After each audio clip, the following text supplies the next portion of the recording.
Abakungu okuva mu kampuni y'ebyempuliziganya eya Airtel, Raymond n'endala nnyingi bakungaanidde ku Skies Hotel mu kusaba okulula essimu ya Infinix Note 30 empya ekoleddwa okutuukagana n'embeera za kuno. Wano omulodi w'ekibuga Elias Lukwago wasinzidde n'ategeeza nga ekitongole kya KCCA bwe kigenda okukolagana n'aba Infinix okusobola okukyusa obulamu bw'abantu. Bawadde abaana baffe bantu bangi emirimu. Manyi kampuni nnyingi eziva ebweru ne zijja n'abakozi baayo bangi. Naye Infinix eno y'emu ku kampuni entono ennyo eziwadde abaana baffe bangi emirimu. Ate era ew'ebisolo mingi egiyimirizaawo ensawo yaffe nga KCCA n'eggwanga.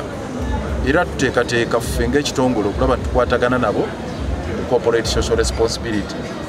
Nga bw'olaba Airtel bwekola ennyo ku Kabaka's birthday run. Ono awagidde enkola y'essimu eno gy'agambye nti ekwataganira wamu n'endowooza yaabwe eya Smart City Solutions olwa tekinologiya owa waggulu ennyo agirimu. Essimu fast charging kintu kikulu nnyo nti onoonya olinda essimu echarginga ebbanga ddene okulaga wano echarginga mu kaseera katono nnyo. Nti essimu emu esobola n'okucharginga endala ekitegeeza oba n'essimu ng'ateera power bank. Ekirala essimu eno eriko eye care mode ey'amaaso okubanga tegatawaanya nnyo. Ayina embabazi Isabel kitunzi wa Infinix ayogedde ku byenjawulo essimu empya eno gye baleese byezze nabyo. With the penetration, yes, we are only a smartphone company. We do not have button phones, those small phones they call Mapesa. We only focus on giving you the great technology through smartphones.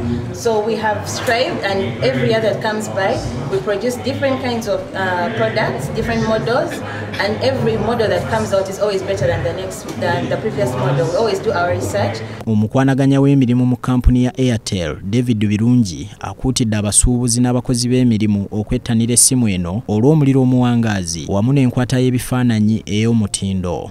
Ogula essimu ya Infinix mu dduuka lyonna erya Airtel oba Infinix oba Banana Phone World, tujja kuba nga tukuwa GB 3 za data buli mwezi okumala emyezi 3 ng'ennaku 9.